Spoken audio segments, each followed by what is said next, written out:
Okay, just a few reminders before we get started today. My name is Molly Marin. I'm with the New York State Technical Assistance Center. And if you're new to the webinars, just know that our PowerPoint is available on our website, nysrti.org. That's for today's webinar is available, and then the recording for today's webinar will be available probably later this evening or definitely by tomorrow morning. We're very excited. Dr. Peisner-Feinberg will be live tweeting during today's webinar, so if you want to follow along or post comments, you can do that. I posted a message in the chat, but you can follow her at Ellen P. Feinberg on Twitter. And it's very exciting. We've been doing that the last few webinars.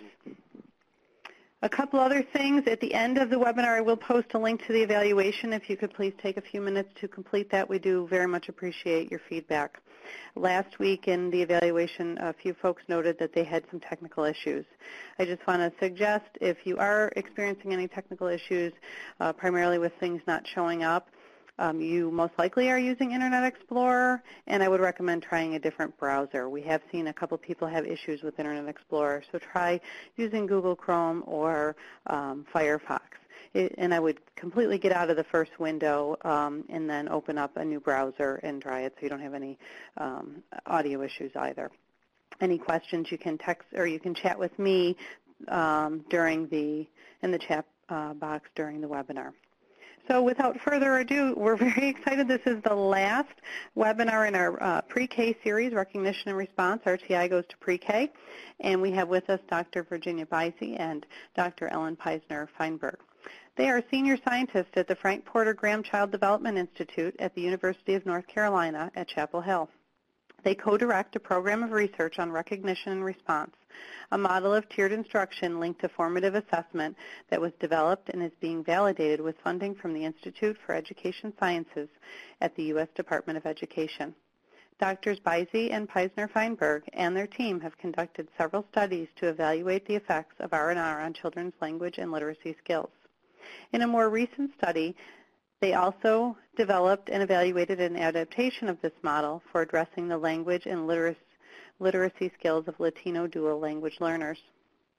With funding from the U.S. Department of Education, they are currently working on an application of the model to improve early mathematics instruction for all children and to create targeted interventions for some children who need additional instructional supports. In 2013, they co-edited the Handbook of Response to Intervention in Early Childhood, published by Paul H. Brooks Publishing, and arguably the most comprehensive source of information available on this topic. Today, they will present planning for implementation of R&R, and we are very excited to have them with us.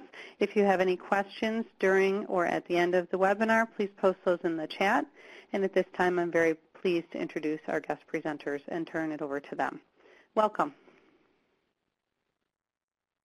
Thank you, Molly, and welcome to all of our participants today. This is our last webinar in the series on recognition and response, and we know this is a really busy time of year, and so we're very grateful that you were able to join us today. I will just add, in terms of trying to maximize your webinar experience, I have found that listening on the phone, the audio is much better than trying to listen over the internet. And I know that some of you have had some challenges with the audio portion, and we're very sorry about that.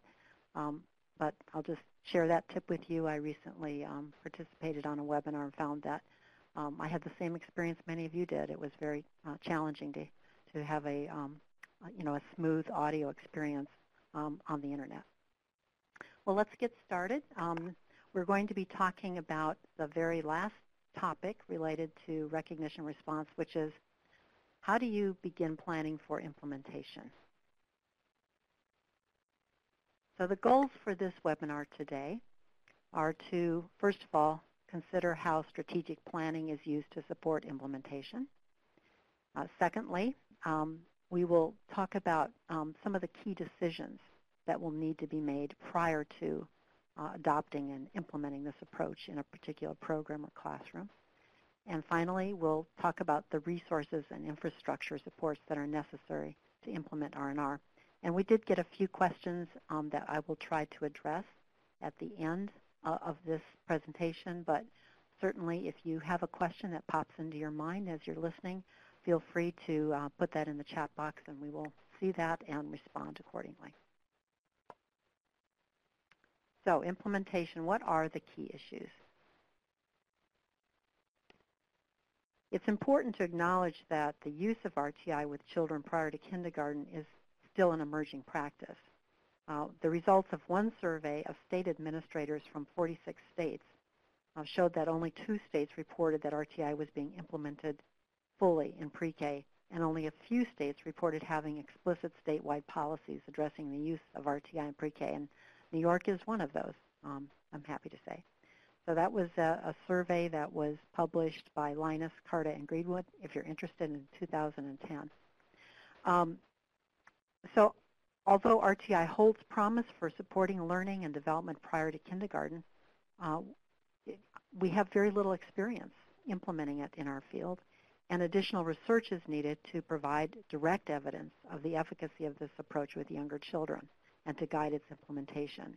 And I think it's important to acknowledge that before we say anything else today. And we addressed this issue early on when we were sharing some of the foundational concepts related to RTI more broadly, and we pointed out that there is research, there's a growing body of research showing that it is effective for addressing reading and math skills in K-12, but we have very little direct evidence of that effectiveness in pre-K.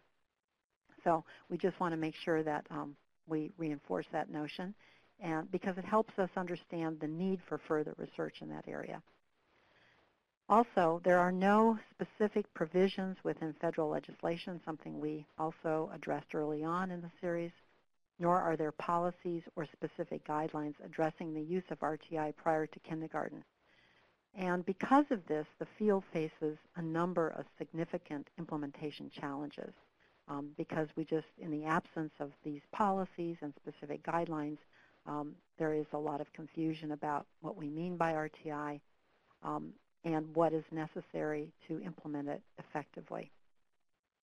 I think one of the most significant challenges that the field faces currently is the lack of consensus on what RTI means. Charles Greenwood and his colleagues identified a number of myths regarding RTI in early childhood, including that RTI is intended to replace special education and that it necessarily delays referral and eligibility for special education services, neither of which are true.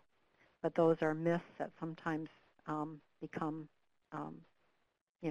that it gets shared, and those misperceptions are unfortunate and I think sometimes damage the idea of RTI in early childhood. So in the absence of both research knowledge and consensus wisdom on RTI and specific policies, we sometimes have publications that come out on this topic, but these publications have also contributed to the confusion by sometimes disseminating information that is inconsistent with an RTI approach. And so in the literature, if you look for information on RTI, you might find some articles in which there are models or examples of RTI in early childhood that are poor exemplars of this approach. So for example, they might share a model in which an outcome measure is confused with a formative assessment measure, or give an example of that includes only a Tier 1 instructional component. And so that would not be a good exemplar of a tiered model in early childhood. So we have a lot of challenges, and we are lacking both research as well as experience in implementing this, as well as professional standards, guidelines, consensus statements that define RTI and broadly describe its use in pre-K. And we mentioned, I think, in the first overview webinar that another problem in this regard is that we don't have agreed upon terminology related to RTI. And so we shared with you some of the many terms that are being used, sometimes incorrectly, to refer to RTI. And those include things like tiered approaches, early intervening and early intervention, instruction and intervention, learning difficulties versus learning disabilities, what the meaning of formative assessment versus screening, and progress monitoring, the meanings of terms like curriculum-based measures. So if you're, that's part of the confusion, is that we don't have agreement and clear definitions for these terms. If you want more information about terminology, we discussed that in the first webinar, and you can find that archived on the website. Another challenge I think that we face that is unique to the early childhood field is determining how RTI will work within existing contexts, including the very fragmented early childhood system, in which we have multiple programs and initiatives, funding streams, eligibility criteria, program standards, and quality and accountability frameworks. So if you get outside of the school system, there are a patchwork of different types of programs, all of which have their own standards, their own determinations for how children receive services and so forth. And I think all of that contributes to the confusion for how do we begin thinking about implementing RTI in early childhood.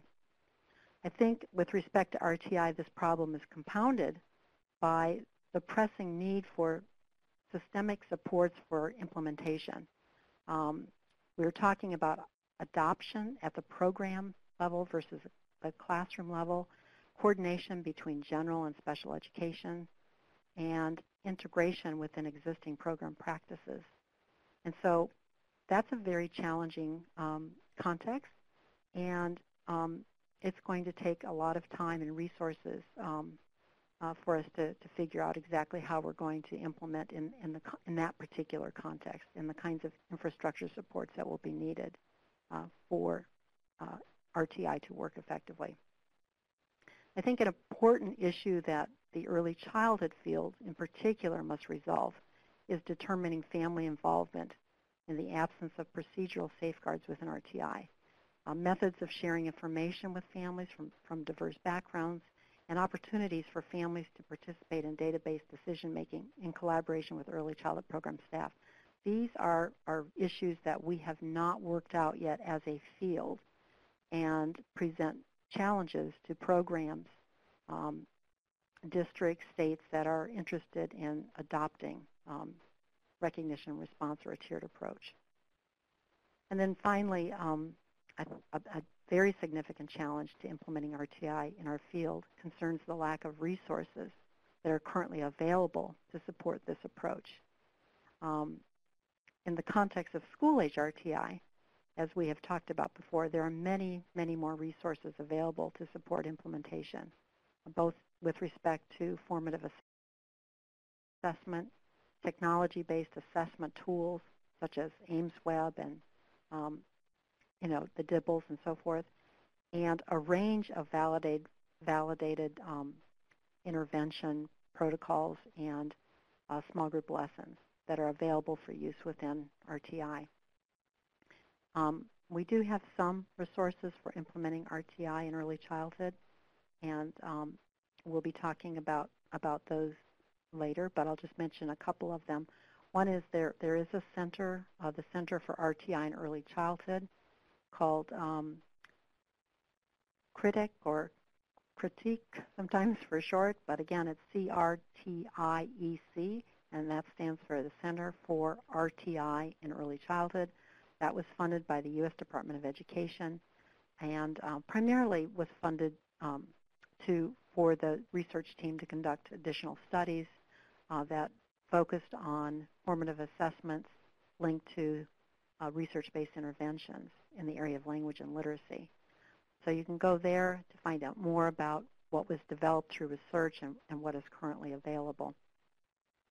You can also turn to some of the models of RTI in early childhood that we have referenced earlier, and just check out resources available from the developers, typically on their websites, and that's available on the Pyramid Models website, the CCEFL website, and then Recognition Response also has a website with resources available. So those are just a couple of resources that I wanted to mention right off the bat. Okay, so with all of those challenges, you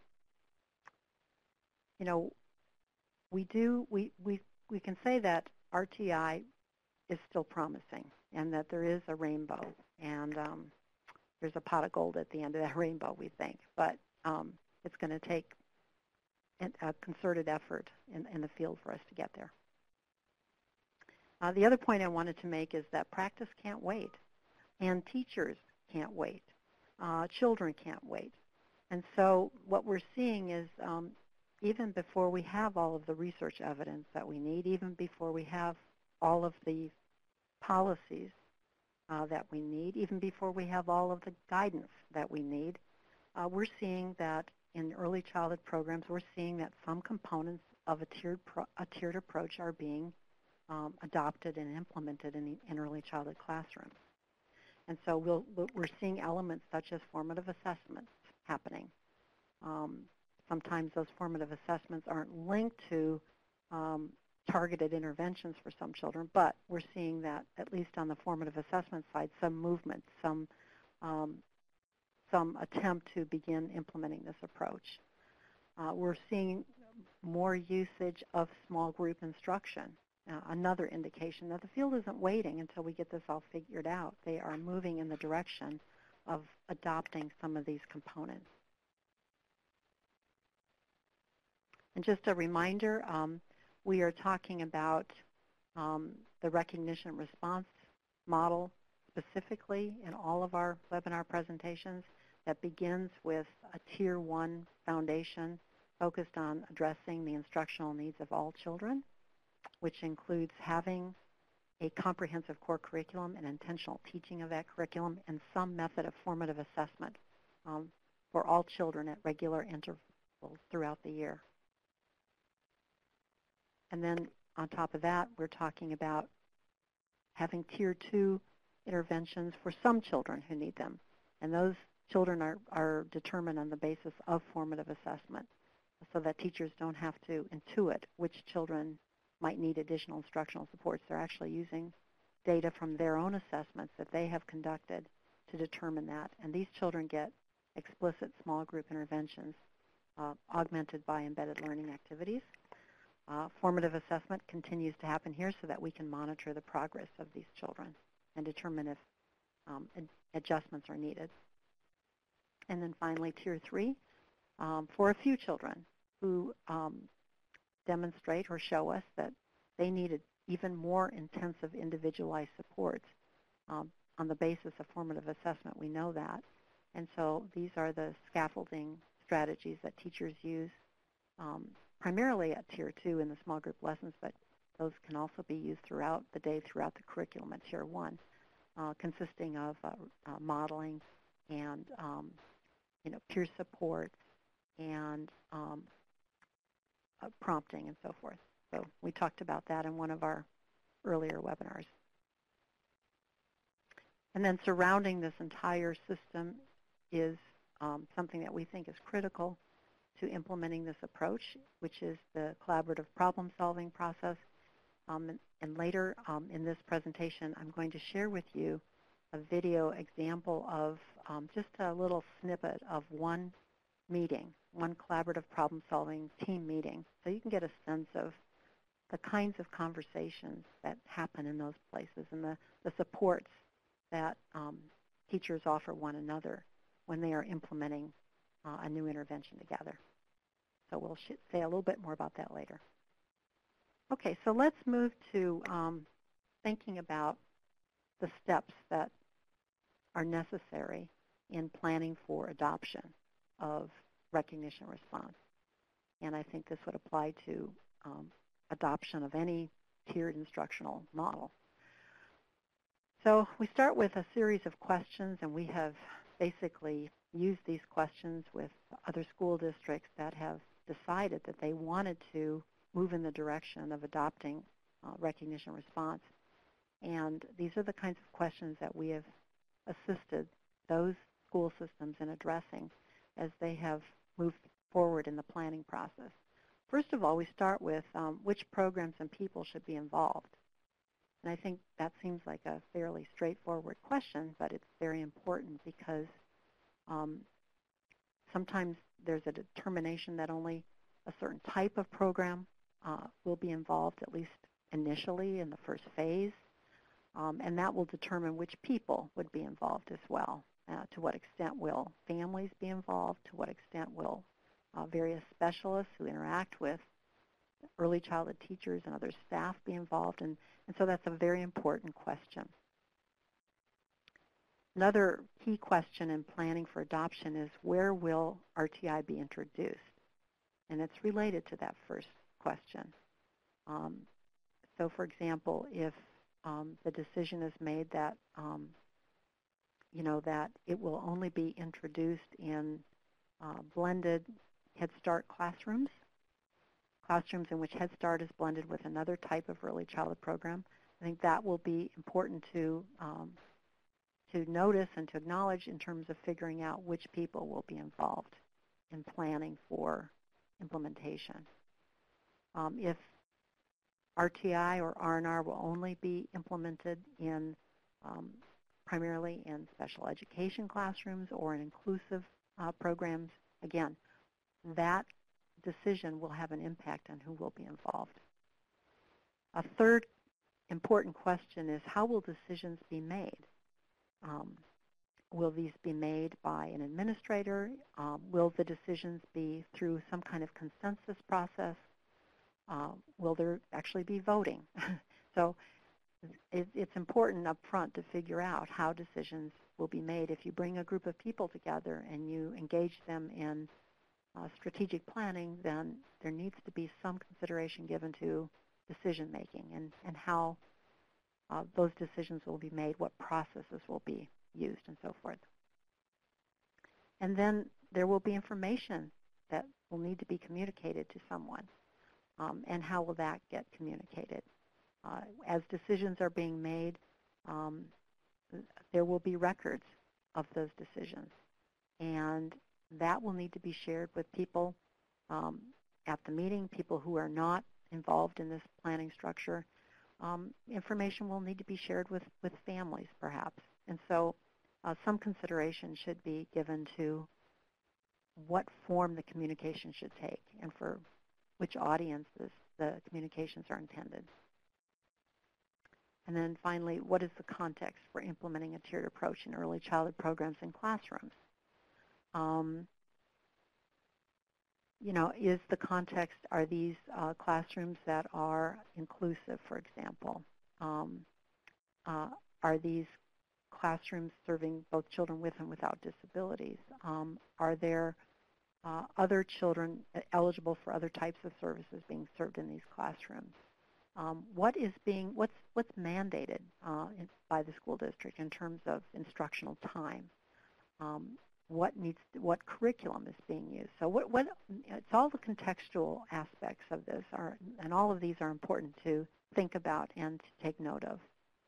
One question that we often get as we talk to people around the country is, and this often comes from individual teachers, is how can I as a pre-K teacher begin using this approach in my classroom? And our answer is always, you as an individual teacher really can't implement this on your own. You really need to be part of a bigger context. These decisions are often made at a program level or a district level. Occasionally, as it relates to K-12 at a state level. And so you as an individual teacher can't really make a decision to implement this on your own because it involves decisions related to curriculum instruction that you just aren't going to be able to make on your own.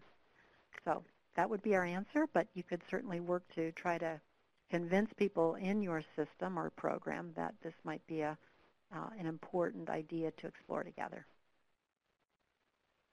One recommendation we would have in response to all of these questions that I just posed under planning for adoption is that it's very important to ensure administrative buy-in, support, and leadership. Often when we are approached by a school district to assist in planning for implementation of recognition response, we're approached by a school administrator. And it's often an early childhood administrator, sometimes someone in the superintendent's office. But it's always, the contact usually comes from an administrator of some sort. And that's really important because that person has the authority and the responsibility for leading an initiative such as this. So our recommendation is to be sure that you've got that level of support and buy-in before going forward. Another recommendation in response to planning for adoption is to create a strategic planning structure and process. And that goes back to the question of which programs and people should be involved and how do you make decisions. You really need to figure out a structure for how you're going to plan. Often in the K-12 arena, it can take up to a year or more to plan for implementation. And so in early childhood, we're often, we're not that patient. We want to just, as soon as we get the idea, we want to move forward. But we highly recommend, a really considerable length of time for planning so that implementation will be successful. And it's helpful to keep in mind how long this actually takes in the public school arena so that we can actually anticipate that it should take some time and that these decisions can't be made overnight and these structures can't be put into place overnight. So we need a group of people who will be involved. We need some kind of regular planning meetings or opportunities to collaborate, work together, a context for making decisions, and a way of documenting those and putting those decisions into practice. Okay, so in addition to planning for adoption, I had mentioned earlier that there are a number of decisions that are going to have to be made related to implementation. And if you've got your planning structure in place and your process, then you are really set up well to begin to make these decisions. These are the kinds of discussions and decisions that will have to happen in order to sort of have a fully developed plan for implementation. The first key decision is what assessment tools and methods will be used for formative assessment. Okay? And we had an entire presentation on it, just on the topic of assessment, so you can go back and review that if you're interested. But essentially, I think actually I would recommend that you do that so that as you're thinking about making that decision of choosing an assessment tool or method or deciding that you've already got one that's working well that could be used, that you go back and make sure that it aligns with all of the recommendations we gave for the properties that a formative assessment tool should have in the context of RTI in early childhood. The second big decision is what curriculum will be used for small group instruction at Tier 2. And this is important because after going through the process of assessing all the children, making decisions about which children need additional supports, instructional supports, we want to make sure that that those children are exposed to the most effective, the most research-based instruction so that we're not wasting their time, we're not wasting the teacher's time, and that we're making, the most use of small group instruction. So I'll say more about that in just a minute. And then the third big decision is how will collaborative problem solving be organized? And that's a huge challenge for us in early childhood because we don't have these teams set up already. We have to think about how to create them, and we have to be creative in how we do that because different early childhood programs have access to different specialists, families, administrators, and so forth. And so we really have to think creatively about how to do that. I'll say more about that in a minute, too. So I have some recommendations to think about here in terms of responding to this step 2, making decisions. The first is to consider what curricula, interventions, and assessments are already in place. Okay? So this is really important because, the whole notion of a tiered instructional approach is that we are building on, enhancing what's already in place. And we can't do that unless we have a good understanding of what's already being used. So we sort of have to stand back and take an inventory. And it's pretty interesting when we do this. Sometimes we find out that that different curricula are being used, certainly across different school districts and systems. We find many different curricula being used. Interventions, it's more difficult to get a handle on that. Many of these interventions are research-based interventions that come out of special education primarily, and they may have, branded names, but they often aren't associated with commercially available tools and so forth. So sometimes people are aware of them, but sometimes not, so there's some variability there. And then assessments, we find that there are many, many assessments, oftentimes a number of assessments in one program or one classroom that are already being used. But as we had mentioned before in our assessment presentation, sometimes those assessments are not being used as efficiently or as effectively as they could be to really inform decision making. Our recommendation is to stand back, take an inventory, and ideally do this as a team, as part of your strategic planning process, to really take a look across your entire system, across the different kinds of programs, to really consider what are the resources that are already there and that you'll want to continue using. What are your foundational curricula that are being used? What interventions have been introduced and are being used effectively? And again, what's in place in terms of assessment?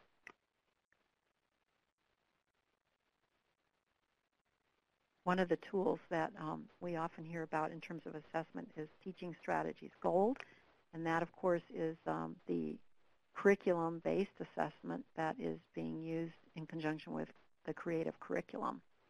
And we think that that is a tool that does help inform teachers in terms of whether or not children are addressing their curriculum goals. It is, in our opinion, is not an adequate formative assessment tool for use within recognition and response or within RTI in early childhood.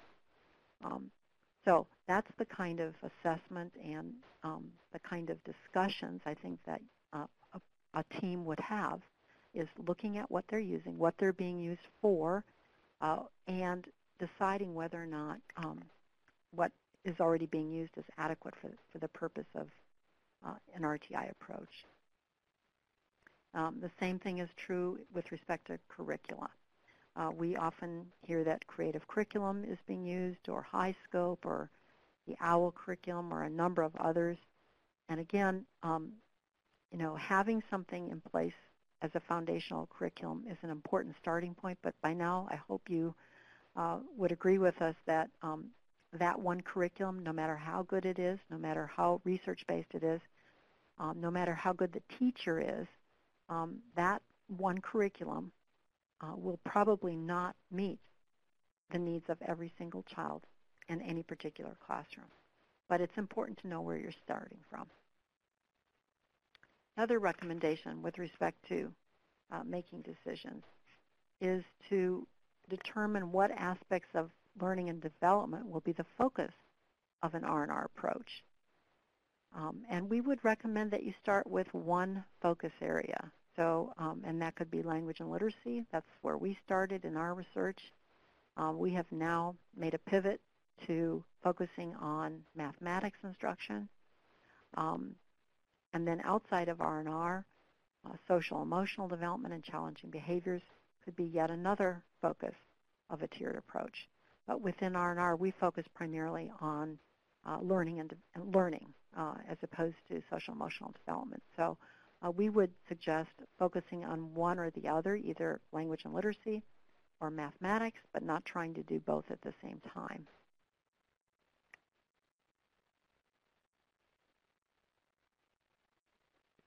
Another recommendation with respect to the decisions that will need to be made in terms of the formative assessment and instructional components is to review the literature to find research-based curricula and instructional approaches for use at Tiers 1 and 2. Now, we know that you are teachers and administrators, and you're not going to be reviewing the literature and writing up your own review of the literature, and we're not recommending that. But we do think it's important to be in tune with what is available in terms of our research-based knowledge. And one very efficient way of doing that is by going to the What Works Clearinghouse, which is the official arm of the U.S. Department of Education, and they basically have, they vet all of the research evidence, and they make decisions about which curricula, which interventions have sufficient evidence of effectiveness for pre-K, and of course for older children as well and younger children. So if you go there and you go to the Early Childhood Education page of the What Works Clearinghouse, and you can do a search and you can look at all of the curricula that have been reviewed by the U.S. Department of Education and the results of the review in terms of effectiveness ratings.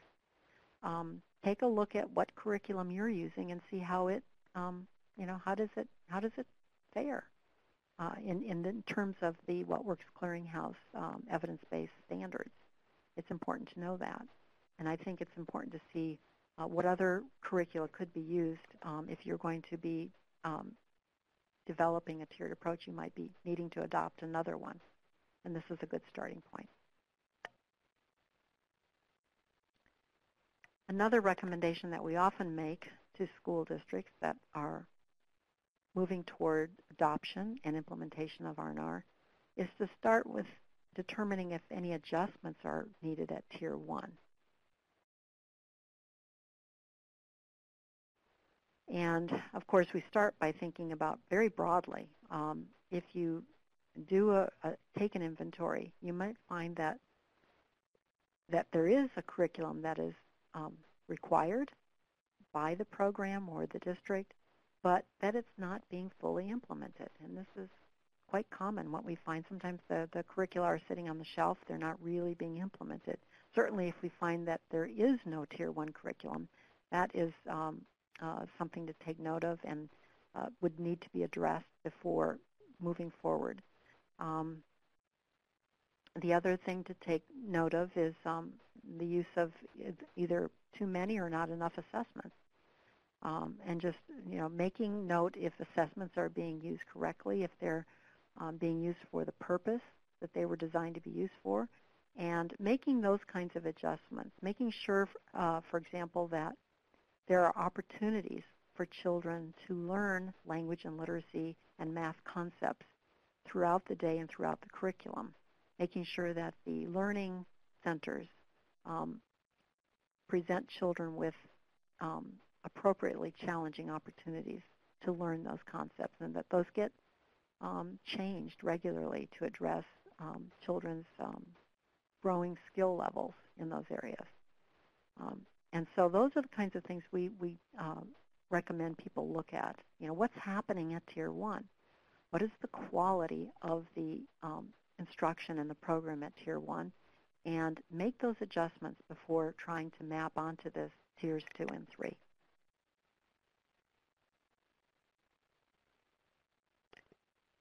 Another recommendation is to select a research-based curriculum for use in Tier 2 small group lessons.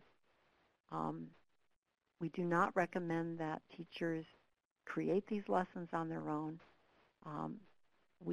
One of the principles of both RTI and recognition response is the use of research-based curriculum, both at Tiers 1 and 2.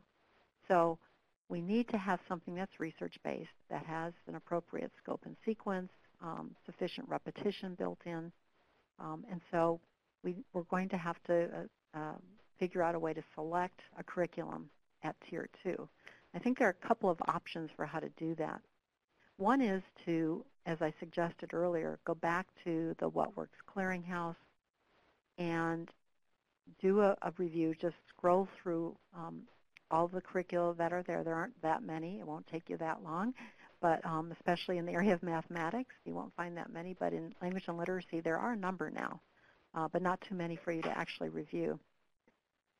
And find one that could be used as a complementary curriculum to your Tier 1 core curriculum. So for example, if you're using creative curriculum in your program or your classroom at Tier 1, and you're interested in a tiered approach to support and promote language and literacy skills in young children, then you'd be looking for a content-specific curriculum that could be used at Tier 2 that would complement what children are being taught at Tier 1. And, so there are a number of those that can be used. We've tried several different ones in our research that have worked well for us. And as long as they're research-based and appropriate for this age group, I think there are several options. So that's one approach. The second option here would be if you had a curriculum at Tier 1 and you wanted to also use it at Tier 2, you could use the same curriculum for both Tiers 1 and 2, but you'd have to figure out what pieces of the curriculum would be used at Tiers 1 and which pieces would be used at Tier 2. So, and we've tried this both ways. We're currently figuring out. We're using a Tier 1 math curriculum as a foundational curriculum, but we're also specifying a part of it, a small group component that will be used at Tier 2 for our small group lessons. So those are two different approaches that you can think about. Another recommendation is to select an appropriate formative assessment tool and decide what criteria will be used to select target children at Tiers 2 and 3.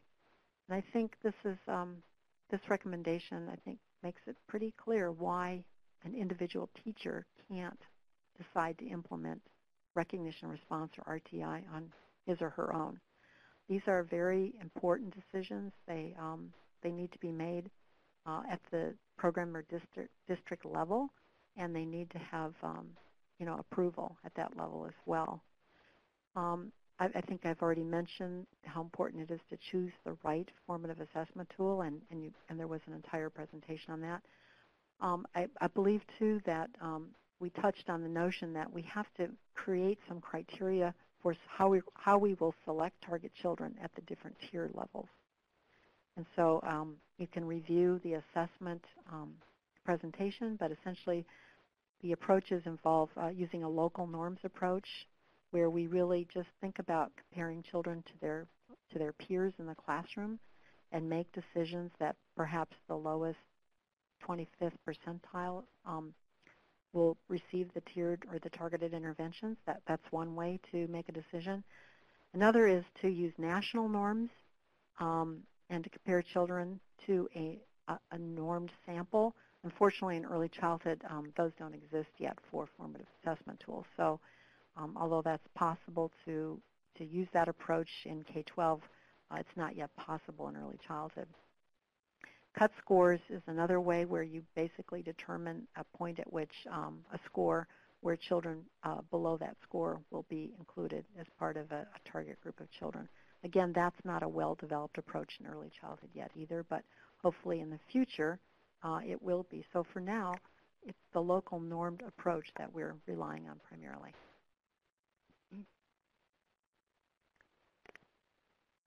Another recommendation is to determine what is feasible to support teachers' implementation and database decision-making. I think the real focus here is to figure out how we can create some kind of a structure that promotes collaboration so that teachers are not having to make decisions in isolation. So we need some kind of a structure, and we can start with thinking about what's already in place in your program at the local level to support collaboration. Are there opportunities where teachers already come together to support one another, to have conversations and so forth? That maybe we could build upon that opportunity. We need to decide how families and other specialists will be involved in this. It's very sometimes difficult to involve families who are not available during the working day to be a part of these kinds of meetings and decision-making structures, but we need to find ways to involve them, particularly at critical junctures. For example, if we reach a point when we are deciding that children need Tier 2 or Tier 3 kinds of supports, and making sure that we involve families, sharing information with them, but also gathering information from them about their perspectives on their children's development and learning. One model that we have used effectively in our research, and it's just kind of the beginning of thinking about how to create these collaborative structures, is to think about bringing teachers together into what we call a community of practice kind of approach, sometimes called learning communities, but or professional learning communities. And we have found that to work very effectively in terms of especially teachers that have been, that are a part of an effort to implement something new. Bringing teachers together, you often get teachers who are experienced, teachers who are new, teachers who are in between, and a very nice collaboration happens when you sort of create the right conditions for teachers to support one another. So that's something that we have used effectively. We call it a community of practice, and that can morph into collaborative problem solving once teachers begin gathering formative assessments and using the data together to support one another in using the data to make decisions. I think another important decision will be determining the best way of providing ongoing supports for implementation. And this needs to be a little more individualized. So whereas the community of practice I just mentioned really focused on the collective or the collaborative, I think about this as how can we support individual teachers in their classrooms. And this involves someone with experience who is trusted coming in, who is able to observe, to provide some kind of corrective feedback sometimes, to offer support. And there are many different models for doing this, coaching, consultation, technical assistance, mentorship.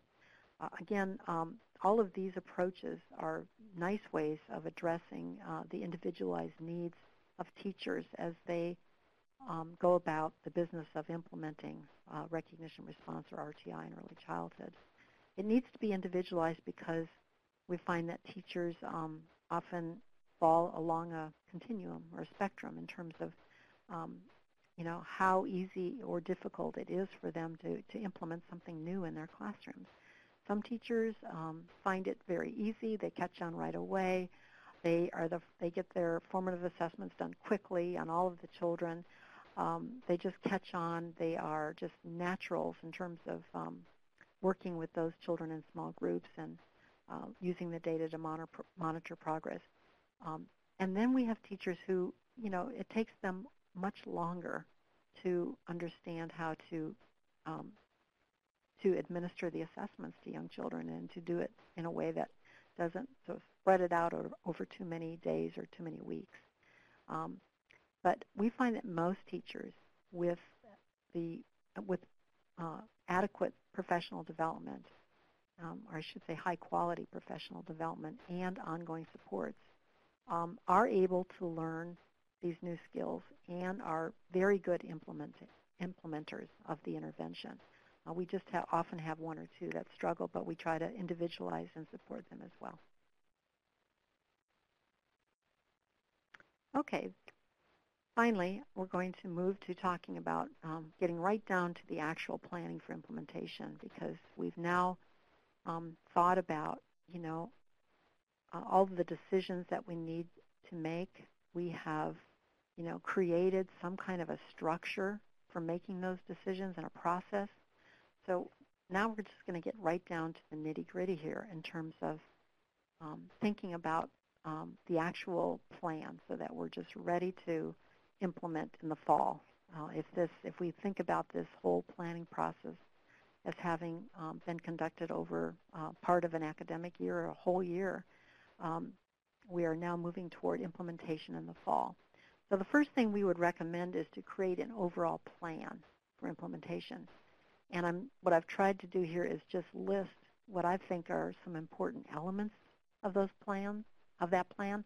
And many of these things I've already touched on.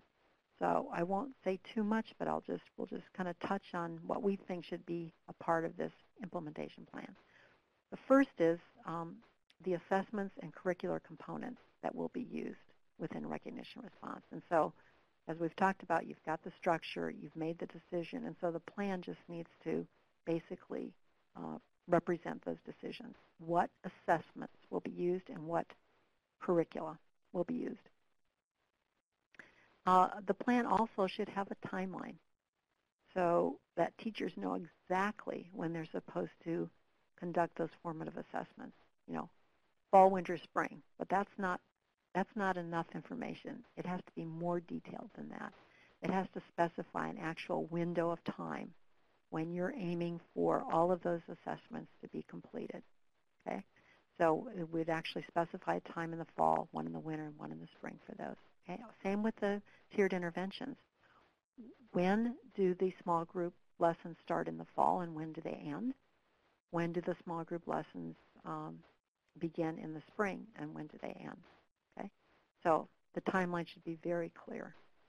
We need some criteria for selecting target children and evaluating their progress, as I've already mentioned, and that should be very spelled out as part of this plan. We need written implementation guidelines. Okay, so it should just specify in as much detail as possible exactly what teachers are expected to do and when they're expected to do it. The plan should include checklists and forms to document assessment results and children's exposure to interventions. We have created a number of these forms and documents in our own research. They're very easy to create, but essentially we need a sense of, for each small group lesson, which children actually were there, were present. Because if we find that there was a child who was only there half of the time, that could explain why the child was not very responsive to that intervention. So we need to get a sense of children's exposure to the intervention. And we also need to document our assessment results. In addition, as part of the plan, we need a plan for providing professional development and ongoing support. Who is going to do the professional development? When will that occur? What is the format for that? Is it web-based? Are teachers coming and will they be there in person? Will there be some kind of guided practice session and corrective feedback that occurs either during professional development or in the classroom? And how will the teacher be supported in an individualized way throughout implementation? So that's all part of that plan. In addition, we need a method to evaluate teacher proficiency in the assessment and instructional components. And I think that's important because if we find that a teacher really hasn't become proficient in administering an assessment, we're not ready to launch that teacher off to go forward and start gathering data on the children in her classroom, because I don't think the data will be very useful. So we want to make sure that there's some method of basically checking teachers off and making sure that they can do the assessment as it was designed to be given in a standardized fashion, and that they can do the instructional component. And sometimes that's just a simple observation or two. Watching a teacher during a small group lesson can give you a lot of information about whether or not they're following all of the steps in a lesson, or if they're skipping steps, if they're adding kind of their own ideas, or if they're really following the lesson as it was intended to be taught.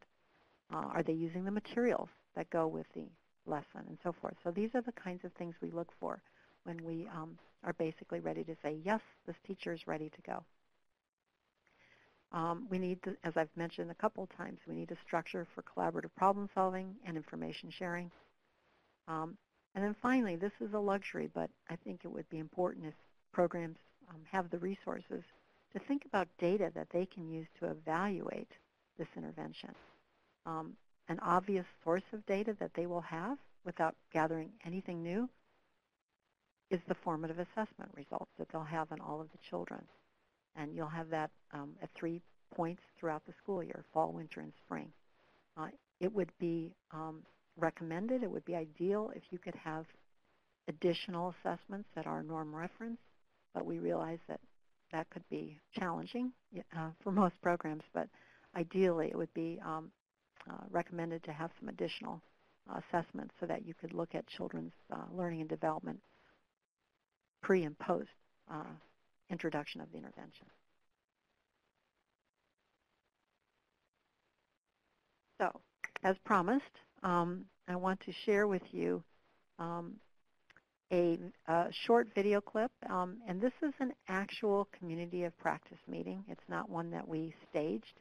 These are real teachers in a real school district having a real conversation as they were beginning to implement this recognition. Okay. I have done about 8 Imagine-It lessons, and I've done them in sequential order just because I wanted to see the flow of everything. And I started with the lessons that involve concept of spoken word because that seemed to be a really hard concept for the 4 children that I chose to work with. And I really like the way that the strategies have been used for them to practice that. And I have seen growth. They are really able to do that now. First the little blank cards and then the clapping. And the repetitiveness of it has really helped the 4. So I've been more pleased with that. My children. But the thing that I found, the other children from the other groups wanted to join in. So I'm going to have to figure out a way to, I like working with them, the ones that are the small group that I had. And even though I tell them we're going to do it at another time, they still want to join in right then. So I'm going to have to work that out. That's one of the things I'm going to have to work on. Trying to figure out a way to encourage them. Yes, I'm going to work with you, but right now it's this person's turn. And just trying to talk to them a little more about that. Thank you, Johnny. I've done 2 lessons so far. Mainly, it's been with the same group of children each time. And I kind of have used, children who are a little more advanced in particular areas in my classroom as I'm trying to get used to things. And the issue I've been running into is the same that came from over this side of the table. My children want to be involved and they want to speak hearing it. And, in a typical scenario, I encourage that with the kids, asking open-ended questions, and we do, popcorn type activities where they just speak when they want to speak, and I'm having a hard time keeping that at a minimum, and it has caused me to run over the 20-minute time period, which, I kind of need some direction too on where to go with that. When do I guess, put my foot down, so to speak, and redirect the children back to the story, or when do I accept their comments? I'm not really clear on some of that. But it's going well.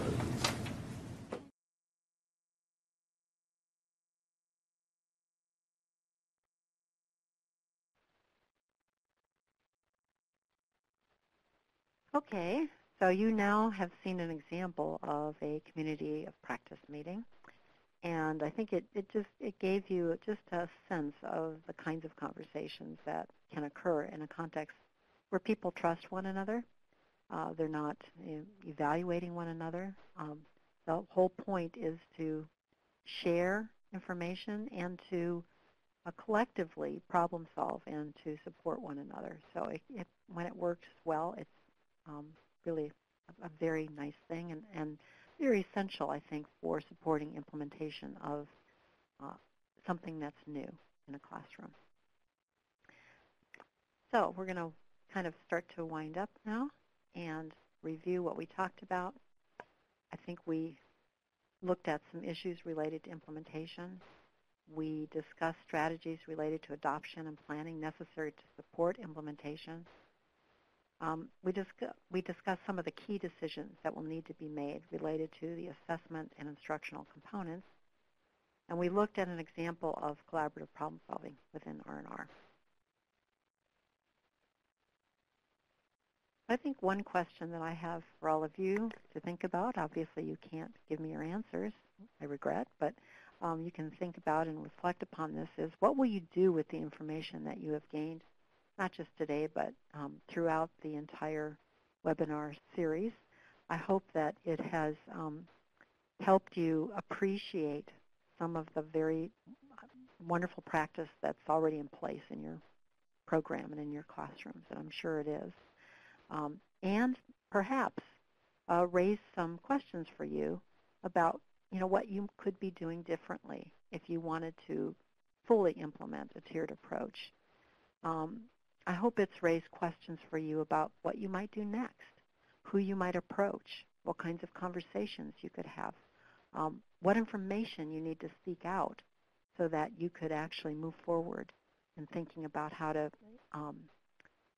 realize the vision of recognition response or a tiered approach in your classroom. I'm sorry that I can't hear your answers, but I hope that you can reflect on what you will do. I hope each of you will find some way to use this information that will support your practice and move it forward.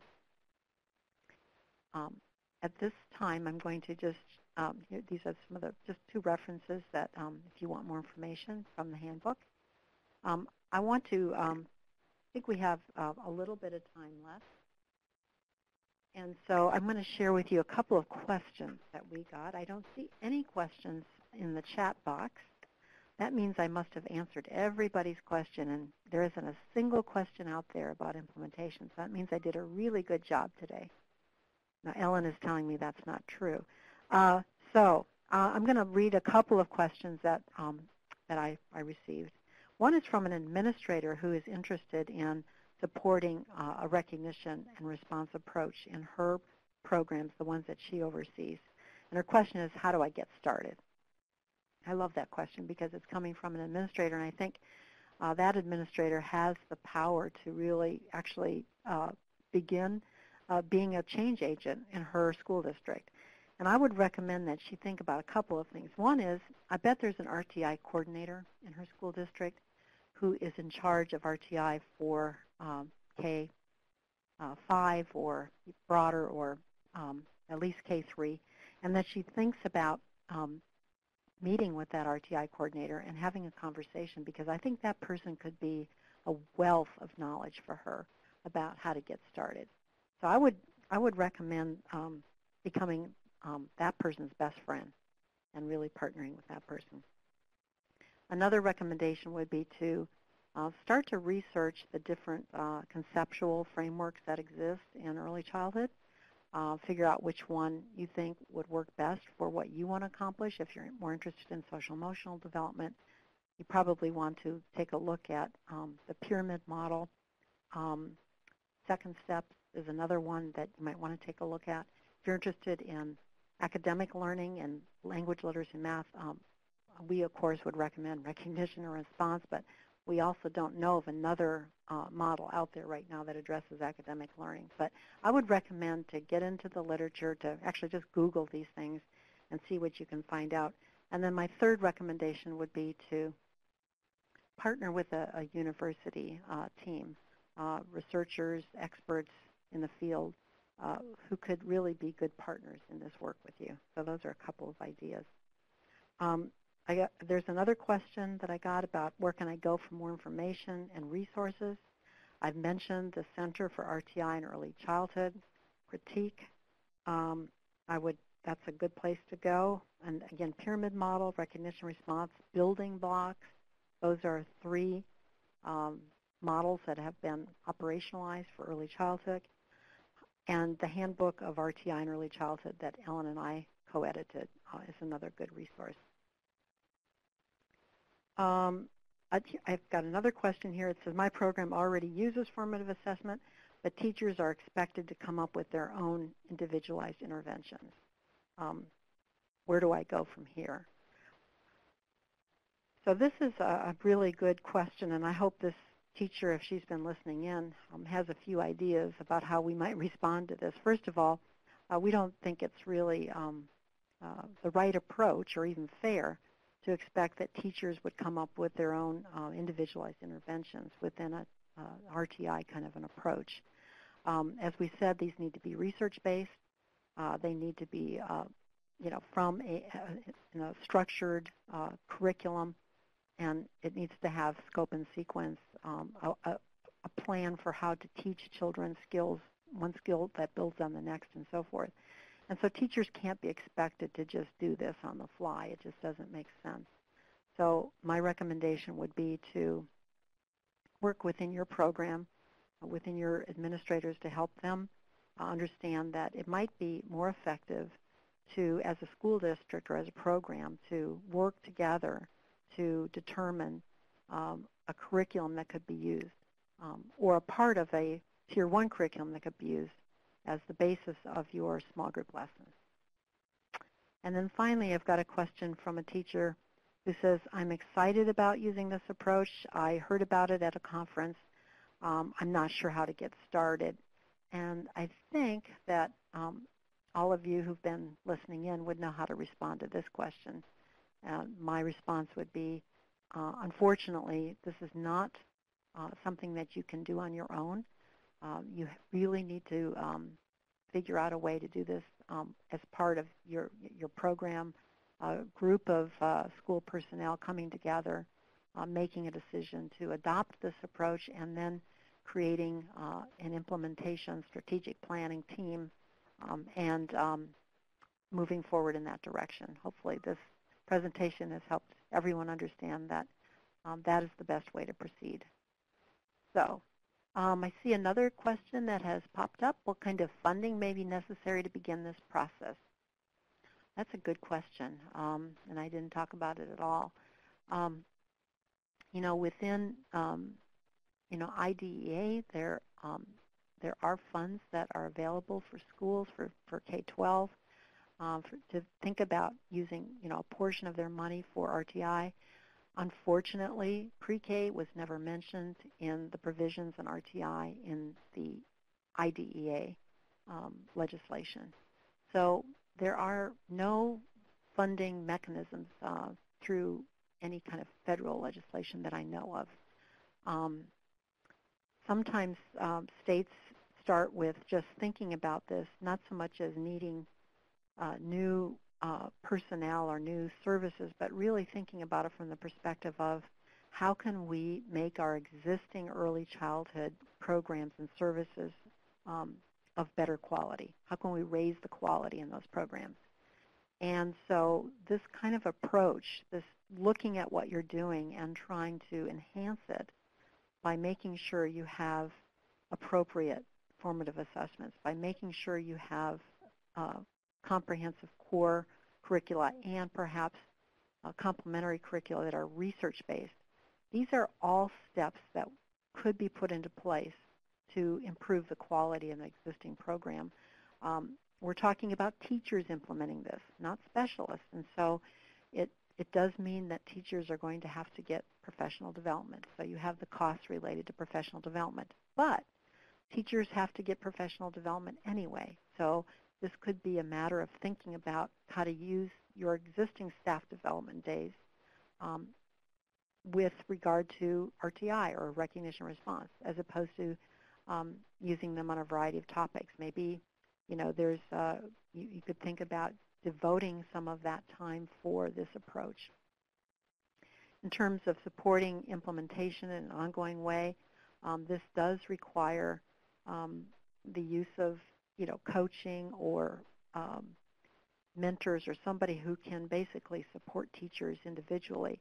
But we're finding more and more that many of the larger school districts have already have some kind of a coaching structure in place. And so again, using your existing structures, but maybe changing the focus of what those coaches are doing. If you don't have a coaching structure, then I would highly recommend some kind of an opportunity for teachers to come together in a professional learning community context or a community of practice context so that they have opportunities to work together. You're going to need someone to lead that effort. and that needs to be someone knowledgeable both in RTI and in early childhood practice and early childhood curricula and assessment. But those are just, I don't have any magic formulas or answers regarding how you can get more funding, but I think what I'm trying to do is give you suggestions for thinking about how you can build on the structures you already have in place, the curricula and resources you already have in place, but redirecting them so that you could begin to move toward a tiered approach, but that will entail a lot of collaborative processes and implementation planning and decision making. So we have a question. Do you agree that RTI should be a 6 to 8 week program? We see it as unfolding throughout an entire school year. And so when we talk about it, it's got the formative assessment piece starts right up in September, October, November. Often that's the first small group lesson intervention window. Then we start up with in the winter we have assessments again, and then another 2-month window of small group intervention, and then we end with the third formative assessment point. So it's an entire school year. And the question is, has popped up here, will we be able to contact you later to ask questions as we implement R&R, our preschool programs? And I would say, sure. Yeah, we have, you can go to our website, and there is a way that you can contact us there. We have a recognition response email that you can send your questions through that way. It has been a pleasure being a part of this, and I am going to wrap up now and just thank you for your participation today and throughout the series. I am trying to envision what each of you look like. Wish that we could at some point be in front of you and have a conversation, because that is truly the best way to learn from one another, not through a conference call, but we're doing the best we can. And I'm going to pass the phone to my colleague and let her add her thanks as well. Yes, thank you all again for your participation in our webinar series. We hope that you have learned about all of the components about recognition and response, and that we not only have imparted information, but that we've imparted excitement about our model, and that you look forward to going back and at least discussing the ideas and hopefully getting started with implementing recognition and response. And I believe we're out of time, so this concludes our series, and good luck. Goodbye.